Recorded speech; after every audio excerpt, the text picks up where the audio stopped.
teman-temanku semuanya dimanapun kalian berada. Semoga teman-teman selalu dalam keadaan yang sehat dan selalu dimudahkan dalam mencari rezeki. Berjumpa kembali dengan channel Ruang Imajinasi, channel yang berisikan tentang konten cerita romantis yang diberi latar belakang berupa video pemandangan alam.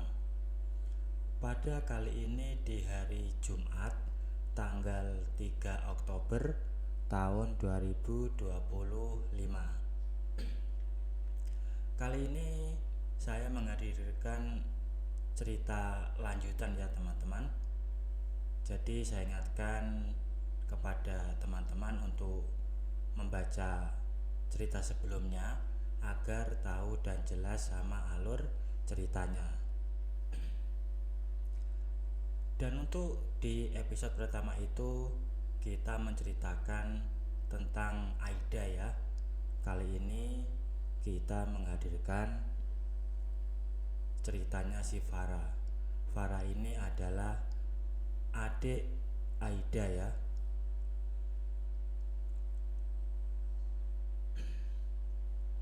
Dan cerita ini bermula sewaktu Farah ini menerima telepon bahwasanya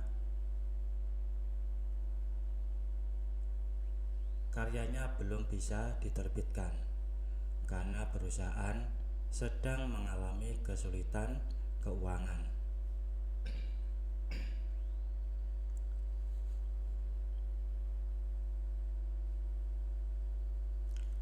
Farah adalah sosok seorang akhwat pendiam dengan sebuah kacamata minus tergantung di atas hidungnya. Di usianya yang menginjak 24 tahun, Farah tampak lebih dewasa, baik dari segi fisik maupun mental. Ia tumbuh menjadi seorang wanita yang berdedikasi dan penuh semangat. Akibat wajahnya yang cantik serta sifatnya yang anggun, tenang dan tampak begitu alim, banyak ikhwan-ikhwan pengajian yang jatuh hati padanya. Namun semuanya ia tolak karena ia berniat ingin membahagiakan orang tuanya terlebih dahulu sebelum memasuki pernikahan.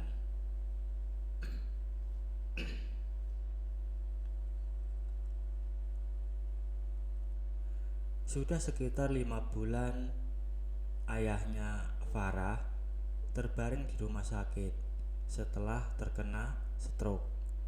Selama itu pula ayahnya itu tidak sadarkan diri di bangsal rumah sakit dan tidak bisa memenuhi kebutuhan nafkah rumah tangga. Dan kini Farah sedang bingung harus kemana ia mencari uang untuk membayar hutang-hutang yang telah menumpuk akibat memenuhi biaya berobat ayahnya.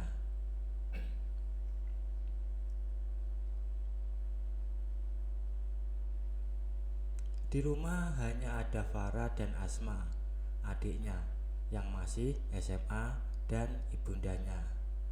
Farah pun sadar ia tak bisa meminta Nurul yang sedang kuliah di Jakarta untuk membantu karena ia kuliah gratis dengan beasiswa yang diterimanya. Sedangkan posisi Aida yang telah berkeluarga seharusnya bisa membantu.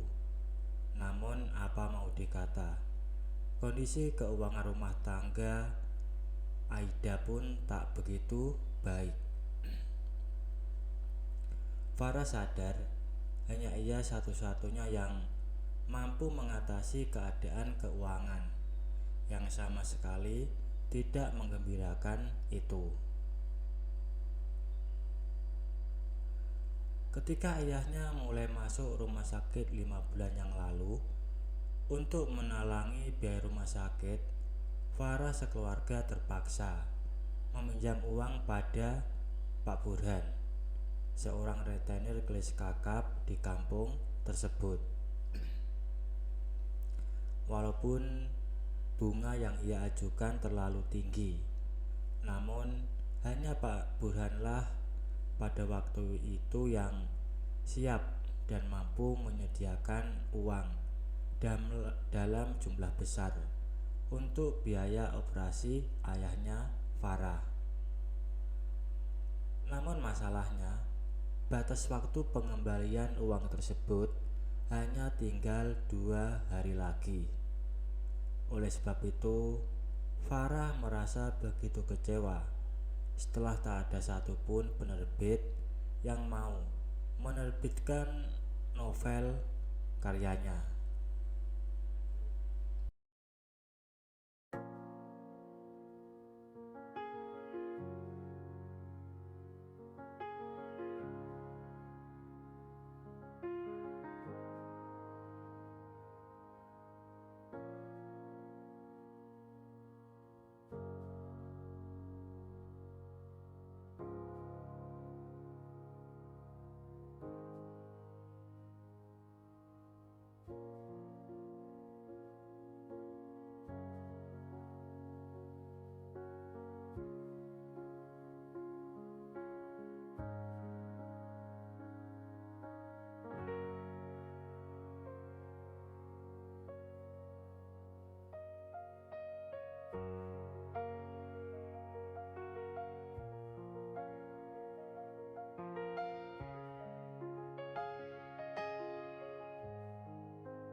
Setelah hampir setengah jam lamanya, Farah duduk di ruang tamu, menantikan kedatangan sang tuan rumah.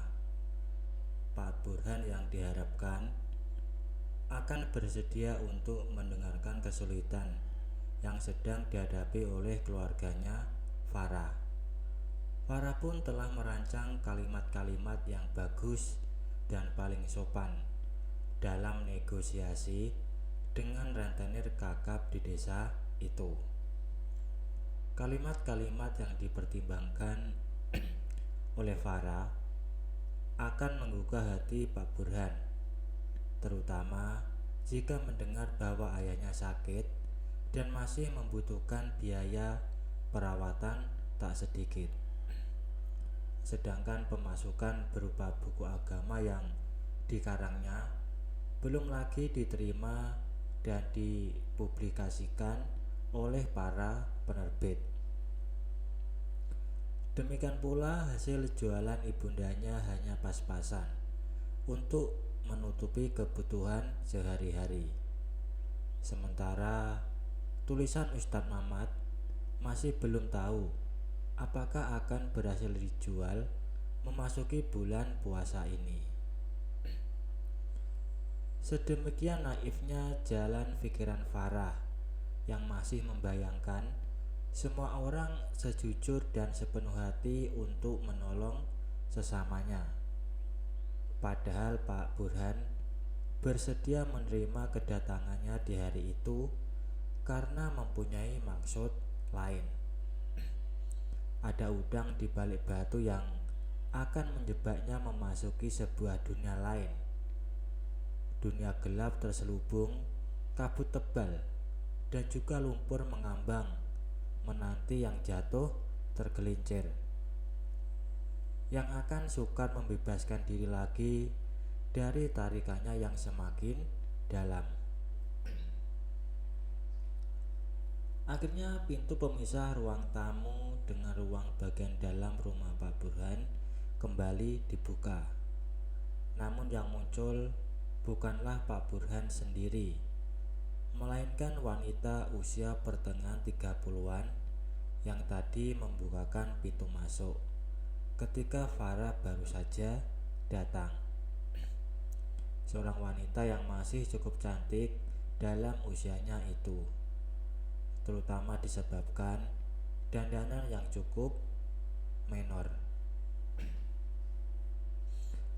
Ia mengatakan bahwasanya Pak Burhan sedang kurang enak badan, jadi tidak dapat menemui Farah.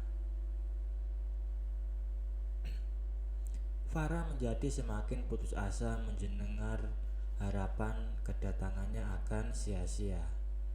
Oleh karena itu, ia berusaha menekan perasaannya dan menyuruh wanita itu untuk memberitahukan bahwa kedatangan Farah ada yang penting dan tidak dapat ditunda.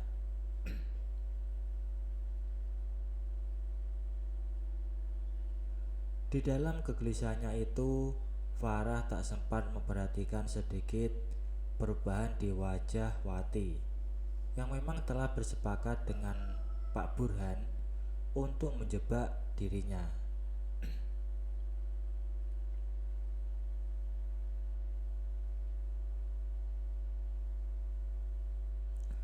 Namun Farah yang sedang bingung memikirkan bagaimana nasib keluarganya tak berpikir panjang. Ia pun akhirnya mau diajak Wati untuk menemui Pak Burhan yang saat ini sedang berada di dalam kamarnya. Dan detik-detik inilah sebuah peristiwa yang terjadi yang dialami oleh Farah yang sebelumnya tidak pernah ia bayangkan.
Baik teman-teman, mungkin cukup sampai di sini dulu untuk cuplikan cerita yang bisa saya berikan.